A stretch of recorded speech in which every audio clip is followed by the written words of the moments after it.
2022년 단연코 최고의 화제작이 탑건 매버릭, 아바타 물의 길이라면 2023년엔 이 영화가 있죠. 바로 크리스토퍼 놀란의 신작 오펜하이머, 방금 전 공식 티저 예고편이 떴습니다. 오펜하이머 1편 영상 링크는 우측 상단에 있으니 이 영상을 보시는 것도 추천드리겠고요.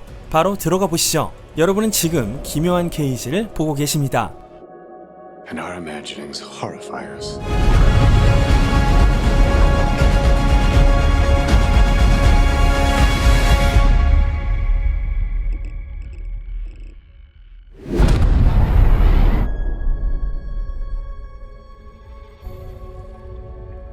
We imagine a future, and our imaginings horrify us. 거대한 폭발로 피어오르는 화염과 불꽃을 리버스한 장면 이후 보이는 킬리언 머피가 연기하는 원폭의 아버지이자 천재 물리학자인 로버트 오펜하이머의 눈동자. 그의 의식은 아득한 저편, 새로운 미래와 맞닿아 있습니다. 그 미래가 두려운 이유는 비로소 신에 가까운 힘을 손에 넣었기 때문이고, 그것이 실제로 사용된 결과는 걷잡을 수 없을 것을 알고 있었기 때문이죠.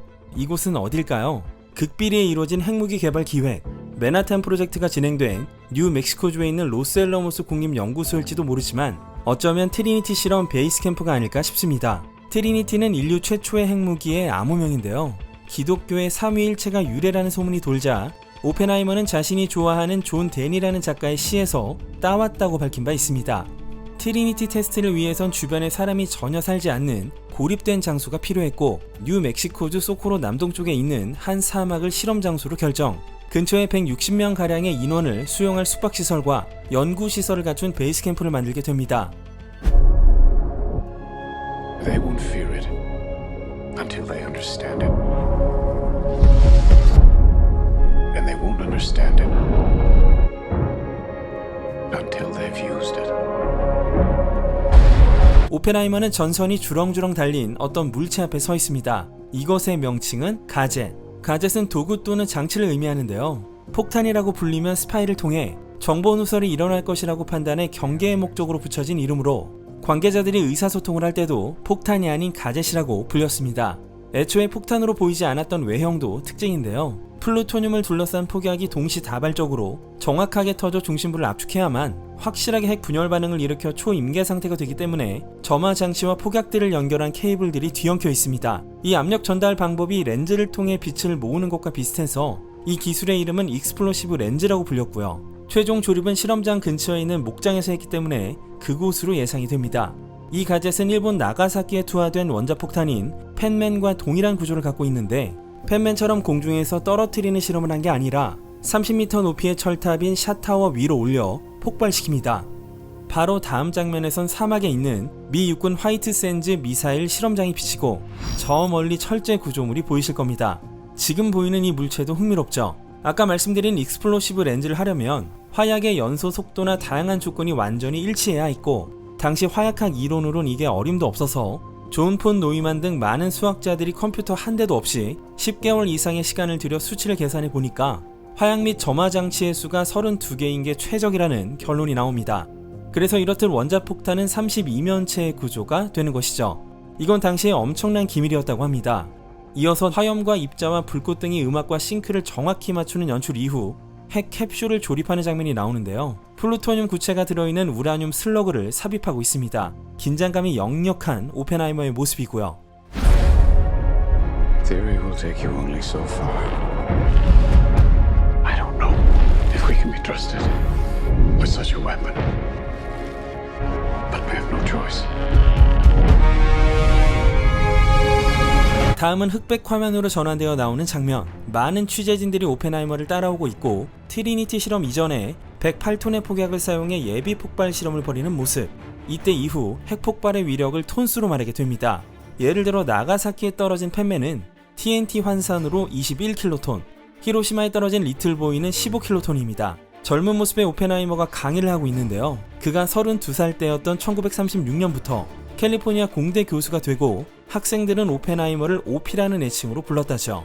실험을 위해 운반한 가젯을 언박싱. 이어서 통탄을 금치 못하는 오펜하이머의 표정과 선택의 여지가 없다는 대사가 나옵니다. 오펜하이머의 동생 프랭크가 증언하길 오펜하이머는 너무나 막강해 도무지 사용할 수 없는 무기를 선보여 전쟁을 무의미하게 하려 하나 정작 사람들은 핵무기의 엄청난 파괴력을 보고도 그저 파괴력이 강한 통상적인 무기 정도로만 취급해 절망감을 느꼈다죠. 이때쯤 나오는 크리스토퍼 놀란 감독의 이름은 이 영화의 가장 확고한 증명입니다. Is anyone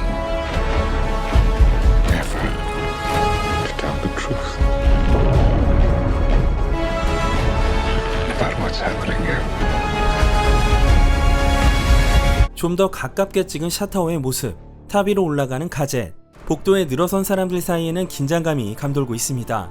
여기서 킬리언 머피 외에 알려진 배우의 얼굴이 처음 등장합니다. 잭 퀘이드죠. 배역은 불명입니다. 다음은 좀 더 가젯을 가깝게 잡은 장면. 기록사진과 대조해보면 고증 수준은 꽤나 높아 보입니다.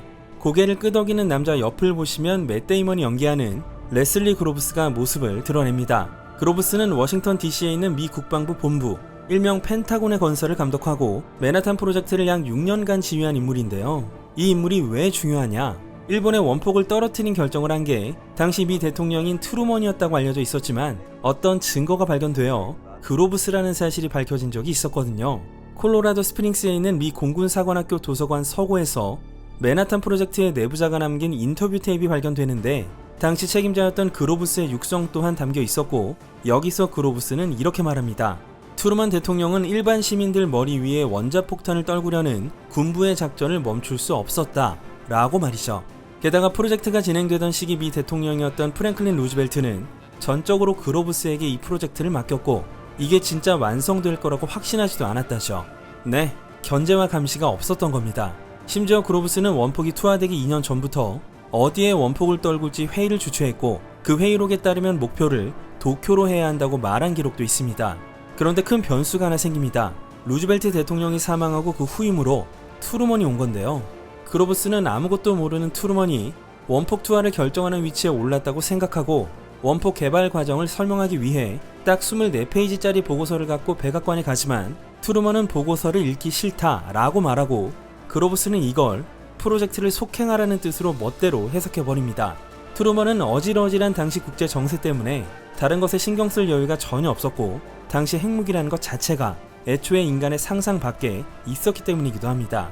쉽게 말해서 그로브스는 트루먼이 취임하기도 전에 상당량의 준비를 끝냈고 두 대통령의 관심도 지식도 견제도 없이 미끄러지듯 편안하게 이 프로젝트를 밀어붙이게 된 것이죠.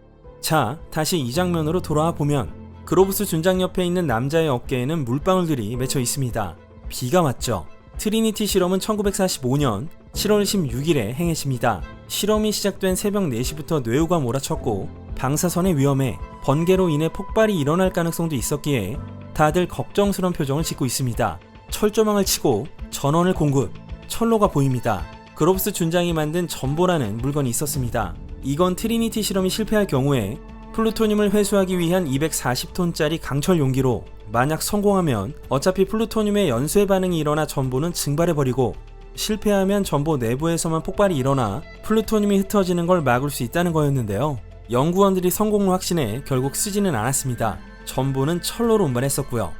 마침내 5시 29분 45초 폭발하는 역사적인 순간, 당시 실험장 주변은 2초가량 낮보다 밝게 빛났고 충격파는 160km 밖에서도 느껴졌으며 멀리 떨어진 베이스 캠프에서도 마치 오븐 같은 뜨거운 온도가 느껴졌다죠. 이때 오펜하이머는 이렇게 말했다고 합니다. 됐구나. 이후 폭심지엔 깊이 3m, 직경 330m의 분화구가 남겨지고 인류 역사상 가장 치명적인 판도라의 상자가 열립니다. 걸어가는 오펜하이머의 옆에 2명의 남자가 더 있습니다. 동료인지 감시자인지 모르겠지만요. 핵무기가 세상에 드러난 이후인 1947년부터 오펜하이머는 아인슈타인과 존 폰 노이만 등이 소속된 세계에서 가장 뛰어난 학술 기관인 프린스턴 고등연구소의 소장이 됩니다. 그와 동시에 일본에 떨어진 원폭으로 인한 참상을 보고 더 막강한 수소폭탄 개발에 반대하며 수폭의 아버지로 불리는 에드워드 텔러와도 대립각을 세우는 한편 냉전 시대가 되고 미국이 소련과 핵무기 경쟁을 벌이자 이걸 막기 위해 정치적 활동에 나서기도 하죠. 이런 가운데 과거 공산당이었던 것을 이유로 조지프 메카시에게 메카시즘이라는 이름의 마녀 사냥을 당해서 모든 걸 잃고 FBI에게 일거수일투족을 감시당합니다. 새벽밤에 벌어진 트리니티 실험과 연구소 복도를 걸어가는 오펜하이머, 원작 속에선 노벨상 수상자를 비롯 시대를 선도했던 천재학자들이 아주 사적으로 오펜하이머와 관계를 맺고 있었는데요. 게임 이론을 세상에 전파한 영화 뷰티풀 마인드의 주인공이었던 존 내쉬, 컴퓨터의 아버지 존 폰 노이만, 핵실험을 반대했던 화학자 라이너스 폴링 등 당대 최고의 학자들이 영화 속에서 모습을 드러낼 것으로 보입니다. 다시 가젯을 바라보는 장면, 이어서 나이가 든 모습도 나오죠. 이건 원폭의 아버지로서의 영광과 그의 절정기를 보여주는 전반부 이후 소련 스파이 혐의와 몰락을 그리는 후반부가 아닐까. 불꽃과 화염이 다시 휘몰아치고 오펜하이머의 얼굴을 클로즈업합니다. 바람과 먼지가 자욱한 사막에 선 그의 표정엔 핵무기의 위력에 대한 두려움과 과학에 대한 경외심마저 담겨 있습니다. 다음은 조슈아 트넷의 등장. 미국 물리학자인 어네스트 로렌스 역인데요. 어네스트는 맨해튼 프로젝트의 일원으로 히로시마에 투하된 리틀보이에 필요한 농축 우라늄 235를 만든 인물입니다. 옆에는 잭 퀘이드네요. 다음은 가젯이 폭발하는 걸 고속 카메라로 촬영한 요 사진을 영상화한 듯한 장면입니다. 이 영화는 당시 상황을 철저하게 고정하고 묘사하지만 기록마저도 영상으로 재현하려는 의지가 있어 보입니다. 이 인물은 베니 사프티가 연기하는 에드워드 텔러입니다. 헝가리에서 태어나 미국으로 망명한 유태인 물리학자로 훗날 오펜하이머와 대립하는 수소폭탄의 아버지죠. 독일에서 조교수를 하던 시절 아돌프 히틀러의 반유대주의 정책 때문에 독일을 떠났고 친구가 소련 정부에게 체포되자 스탈린 체제에 반감을 갖게 되고 뿌리 깊은 반공주의자가 됩니다. 에드워드는 핵 분열만 시키는 핵폭탄이 아니라 핵융합을 이용한 초강력 수소폭탄까지 핵무기를 발전시켜야 한다고 강력히 주장했는데요. 트리니티 실험을 보고 나서는 조악한 수준이다 라고 말했다죠. 나중에 신문을 받았을 때는 오펜하이머를 상당히 비난해 오펜하이머가 공직 추방이 된 데 영향을 미치기도 합니다. 다음은 진공관 시계로 카운트다운, 점화 버튼을 누르기 직전 장면을 끝으로 예고편은 끝납니다. 네, 이번 예고편을 보고 느낀 첫 번째 특징은 편집점들이 거의 대부분 트리니티 실험에 국한되어 있다는 겁니다. 이 영화가 어디에 중점을 두고 있고 어디에 방점을 찍을지 어렴풋이 알 수 있었고요. 캐스팅에 있어 왜 그들인가에 대한 작은 대답도 들려줍니다. 주인공인 오펜하이머 역의 킬리언 머피는 표정만으로 오펜하이머의 복잡한 내면과 인품을 표현하고 있는데요. 상류 계급의 우아한 풍모가 느껴지는 오펜하이머는 물리 수학뿐만 아니라 어학의 천재이기도 했고 시를 쓰는 등 문학에도 조예가 깊어 그런 교양 있는 면모도 보여주지 않을까 싶습니다. 캐스트 중에는 맷 데이먼, 조슈아 트넷, 베니 사프티, 잭 퀘이드가 등장했지만 플로렌스 퓨, 에밀리 블런트, 로버트 다우니 주니어, 게리 올드만, 케네스 브레너, 라미 말렉, 케이시 애플렉, 데인 드한, 마티아스 슈바이고퍼 등등은 아직 한 샷도 나오질 않았죠. 다만 오펜하이머를 상당히 불신했던 인물인 루이스 스트라우스 역의 로다주, 오펜하이머의 아내인 캐서린 역의 에밀리 블런트는 이렇게 사진으로 공개가 되었습니다. 애초에 정치사상적으로는 공산주의를 표방했던 오펜하이머가 미국 권력의 중추에 올라선 것도 놀라운 일이지만요. 핵무기의 국제적 관리를 주장하고 다들 미쳐있던 냉전 시대에 미국의 국가적 의사와 대립하게 되면서 그야말로 냉전과 메카시즘 속의 비극적 광대가 되거든요. 그래서 이 영화는 단순히 실험의 성패, 오펜하이머의 내면적 성찰만 담는 전기영화를 넘어 정치 스릴러적인 면모도 보여줄 것으로 예상이 됩니다. 예고편 속의 몇몇 장면은 흑백이었던 걸 보셨죠? 이렇듯 놀란 감독 작품 중에 컬러와 흑백을 구분해서 사용했던 작품이 있었는데요. 바로 메멘토였습니다. 놀란 감독은 이 영화가 누군가의 인생이자 개인의 역사와 더욱 거대한 역사를 관통하는 그들의 여정이고 이야기의 주관성이야말로 이 영화의 전부여서 컬러 흑백 전환을 통해 주관적이면서도 객관적인 이야기를 구분할 것임을 알렸습니다. 흑백 장면들은 사상 최초로 아이맥스 흑백 필름으로 촬영되었죠. 영화 오펜하이머는 2023년 7월 21일에 개봉합니다. 오늘은 여기까지 하겠습니다. 지금까지 기묘한 KCM K였습니다.